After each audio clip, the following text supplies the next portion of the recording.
different ask for him. I'll speak to Ruby Walsh about Vauban, or know him as well as anybody, in a moment on ITV1. We'll talk about Kyprios as well, the Gold Cup favourite. ITV1 is where you need to be for the Gold Cup.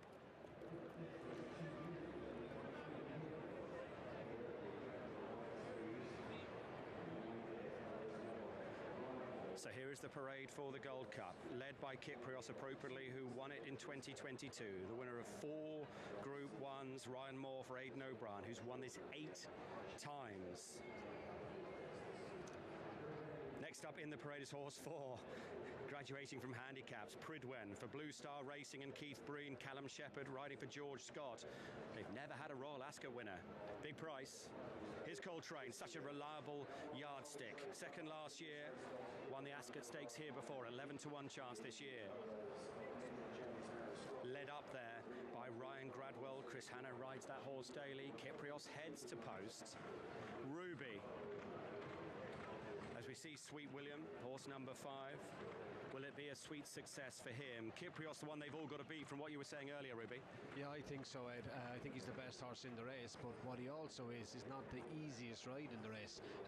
He has, Ryan will have to be very, very good on him, but I think he's a really good racehorse. And if we watch him here last November on Champions Day, Ryan sent him off the bend and he went to the front, and when he got to the front he pulled up and didn't keep galloping. He got idle. Now this afternoon I expect Ryan Moore to wait longer on him. I think he'll sit on the boot of whatever's in front of him and deliver his challenge well inside the 2-pole. But Frankie Dettori also did this day on Trollerman, he stayed wide of Ryan. If he'd gotten over beside him, that would have suited Kyprios as well. It would have made Kyprios more competitive, and by the time Frankie drifts over, it was too late for Kyprios to rally. Now this season Kyprios has ran twice, as Francesca's pointed out, in lesser company, but the horse on his inside in the Navy is Queenstown, and Queenstown made the run in this day in Navan. Kyprios quickened by a furlong and a half down, and then at Leopardstown, Sunchart and Queenstown made the run for Kyprios before he quickened by them again, just going to the furlong pole. There is no guaranteed pace here. He's the best horse, but the best jockey in the world, Ryan Moore, is going to have to be very good on his back. But the people who oppose him, Ruby, might say, how could he be as good as he was 2 years ago when he had that life-threatening injury? And also, has he got a quirk? You saw that race against Trollerman. You saw him run to the stables in the Cadrin at Longchamp. He didn't go in once, you remember, at the Queen's Vase. Is that a worry? Most good animals and good people have some sort of a quirk, Ed. So no, I wouldn't be too worried about him. I think he's the best horse. My worry for him is tactically how the race will develop. Will they go strong enough gallop? Will Ryan be able to make it enough of a test? That's my only worry for him. Keys Coruscant and Vauban heading to post. I'll ask Ruby about Vauban in just a second. The King there ahead of the Gold Cup. Good news from his horse earlier. It's just a superficial cut. Absolutely fine after the King George V race, which is good news. Right, Luke, are they arriving with you down at the start? The first one down, Ed, is actually Sweet William, and I was just talking to Rab Havlin. He said that's the best that he's ever gone to post. He can be a little bit quirky. You can see there he gets a pat down the net. Rab knows him so well.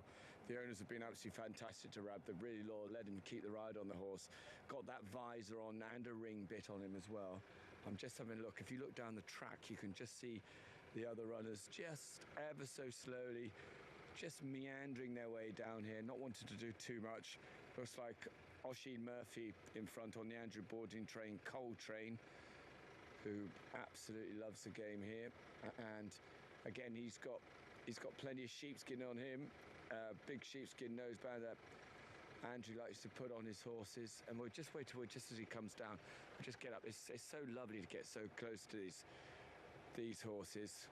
He's got brown cheek pieces on as well. He's just been an absolute credit to everybody, and look at him there, absolutely magnificent horse, isn't he? Really, really got plenty of presence about him. Oisin Murphy just having a chat to the crowd as he goes down. Look at him. What other sports could you do that before a big kick-off? There he is, chatting away with the crowd. Vauban on his way down, Ruby. Are you worried about the trip for him, and are you worried that he was just getting very warm in the paddock? Maybe a bit concerned about getting so warm, Ed. I mean, when he was in Melbourne Cup Day was a lot warmer than it is today, and he never turned a hair. So maybe that's a good sign, because he ran terrible in the Melbourne Cup. So maybe he's in better form. The trip, I think he'll stay personally. He's a Triumph Hurdle winner, 2 miles and 1 as a 4-year-old, or just after turning 4. Yeah, I think he'll stay. We're about to find out. Johnny Murtagh, a race you won 5 times. Before we left ITV4, Matt Chapman spoke to Willie Mullins, trainer of Vauban, and Aidan O'Brien, trainer of Kyprios. Described them as Guardiola and Ferguson. Which manager would you like to play for? Well, first of all, I think Willie Mullins is a bit more diplomatic than Fergie. I think he maybe a bit more like Angelotti, that kind of way. So very this is cool, very cool. Champions League clash. 2 brilliant trainers. I give Vauban a chance. I rode for Willie Mullins in the Gold Cup. If he just sits him in, cuddles him around there, and has one kick at the end, I think he'll stay, and he has a chance, because as Ruby said, he's going to be vulnerable there in front. Kyprios is going to be vulnerable in front. He bolted up in the Copper Horse, you'll remember this time last year when the Edgbaston Test match was on and all the commentators were on Vauban. They all wanted to be off duty, Ricky Ponting and co, while Vauban bolted up for them. There is Kyprios. Jason. Yeah, look, you think he's had a long time away, and to get him back real aggressive and looking so well is the key. The forgotten horse a bit is Gregory. I think that this extreme test is really what he wants. He'll be the one for me who's going to serve it up. If there is anybody who can lower the colours of Kyprios, I think it'll be Gregory. He's still got a big upward side to him. Why not Coltrane, who's so reliable in races like this? He is. He's super. That's him. He's super reliable. And second in this last year. But is he? You fancy him? I think if I was going to have a bet in this race, I don't like backing favourites, so I wouldn't have a bet on Kyprios. I'd go Trawlerman and Coltrane at the prices. Let's find out more about the market. Kyprios 11 to 10, Vauban 6 to 1, but the each way player is Sweet William. I saw 18 to 1, now 8 to 1. Nearest us is Enemy, who's won 5 of 35 races, once came 4th in the Britannia at Royal Ascot. Quite a contrast, this. Trawlerman, who's been pretty weak in the market, milling around the back. Is it Vauban there? On the far side, just moving forward. Sweet William is in. Good luck to Philippa Cooper with Sweet William, who won the Henry II at Sandown in preparation for this, just as Big Orange did a few years ago before going on to Gold Cup glory. Jason. And the horse on the inside has been sort of, he won the Derby trial at Southwell. He's been all over the world, globe-trotting. Enemy. He'll be played very, very late if he's good enough. And he's got an official rating of 110. He's about 8 to 10 pounds away from the best. Here comes Trawlerman. And the Duke of Edinburgh here won the Long Distance Cup. Tactics will be so interesting. Will there be any pace? Coltrane comes forward. Won the Sagaro, as Estimate did in 2013. Here's the favourite. All yours, Richard. Gold Cup, 2.5 miles. So they start on the straight course, go onto the round, and away they head. Sweet William and Enemy both given a little bit of time, and early on Trawlerman in the Godolphin blue moves to a narrow lead. Towards the outside is Pridwin in the orange colours, and towards the inner the gold sleeves of Gregory. Kyprios on the outside, black with the white sleeves, white face, settles in midfield on the outside of Keys Chorister. Pink jacket in about 6th place is Vauban. Enemy is towards the inner and the noseband. Sweet William and Coltrane are both ridden quietly towards the back, as it's Trawlerman under William Buick, who now sets just an even gallop. Trawlerman it is who leads early by 2 lengths from Pridwin in second, and Neckelso to Gregory on the rails, and Kyprios, Ryan Moore, just moving him forward into a handier position, maybe mindful of old adversary Trawlerman getting too much track position early on of a steady gallop. Vauban towards the inside with Keys Chorister. Coltrane comes next, and then Sweet William and Enemy as they make their way up the home straight, still with 2 furlongs and then 1 complete circuit of Ascot to go. So inside the final 2 miles now, and Trawlerman it is who leads. Kyprios continuing to make progress.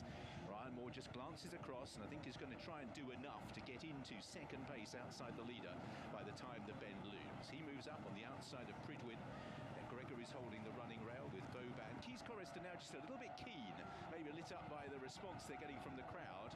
Coltrane takes that opportunity to move on to Keys Chorister's inside as the bend looms, with Enemy and Sweet William ridden quietly at the back of the field. So it's Trawlerman who makes the turn, with Kyprios in second place just over a length away. Gregory races third, Pridwin is fourth. Keys Chorister is the one that's forced a little wide round the turn. Vauban on the running rail, and then Coltrane, Enemy and Sweet William. So 1.5 miles to travel as as out in the lead, it is Trawlerman. Under William Buick leads Ryan Moore and Kyprios as they turn downhill. Gregory sits in third with Pridwin. Keys Chorister continuing to fight Benoit de la Sayette. And now we have the downhill run. And on the outside, Keys Chorister struggling to be held at the moment. In sixth place is Vauban ahead of Coltrane, then Enemy and Sweet William. As Keys Chorister pulls her way right up on the outside here and will shortly be contesting the lead. So Trawlerman has the advantage. Ryan Moore casts a glance to his left and sees Benoit de la Sayette having an uncomfortable time, and Keys Chorister's going to pull her way right alongside Trawlerman. In fourth place, we have Gregory just ahead of Pridwin, then Vauban and Coltrane, Enemy and Sweet William. So now Trawlerman's soft lead is just being softened up slightly by Keys Chorister sitting alongside and racing freely.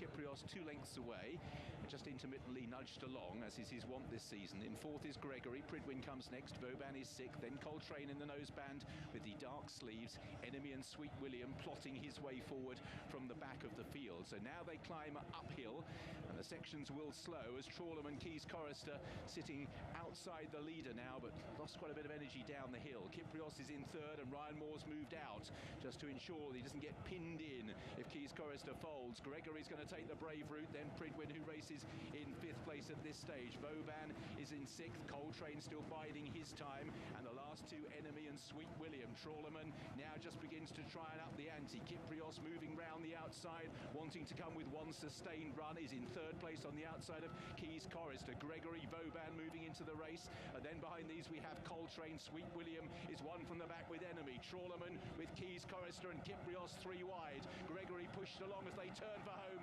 in the Gold Cup with 3 furlongs to travel. Vauban comes next from Coltrane as Pridwin failed straight away. Gregory's under strong pressure as well. Kyprios moving into second place, positioning himself to attack Trawlerman. Vauban sees both of them as he heads now down towards the final furlong. Trawlerman on the left-hand side, 2 furlongs to travel. He's joined by Kyprios. Vauban's under pressure. Coltrane the one pace, and then Sweet William. Kyprios on the outside and Trawlerman ahead for head of the Gold Cup.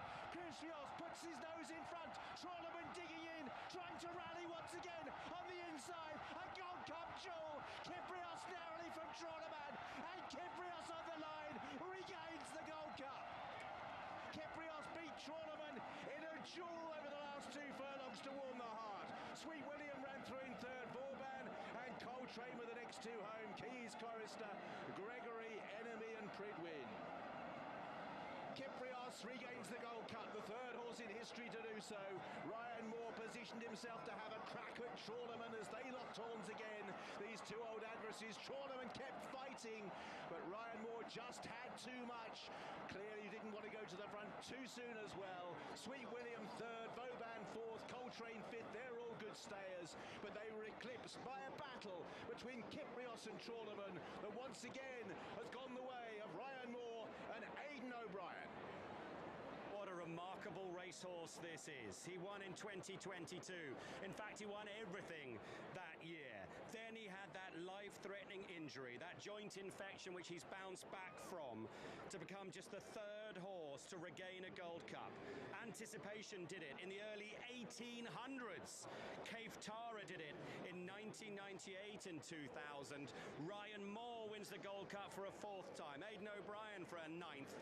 In the straight, we had that duel from Champions Day. Trawlerman against Kyprios. I wonder what was going through Ryan's mind. Well, I'm looking forward to hearing what he has to say. Pat Keating just loosening the overgirth on Kyprios after one of the most memorable stretch duels between Trawlerman and this mighty little horse. Brian, we loved watching every minute of it. What was it like to be aboard him when Trawlerman came back at you? Yeah, look, it was smooth early. That's where I wanted to be, and then the filly ran off with Benoit, and I was having to go around her, and he started travelling a bit too early again, and I got there going very easy, and he's doing that. He's more value than the winning distance, I said to Aidan, really, he's the fastest horse in the race and he stays the best. Just got to get it right. We didn't get it quite right, but he still won. Right enough anyway. Aidan Peter O'Brien, obviously, we talk about him all the time, and I know that he often deflects attention from any praise, Ryan, but he's so good at getting these horses to peak on the day that matters. And Pete could talk about winning at 12 to 1 on, etc.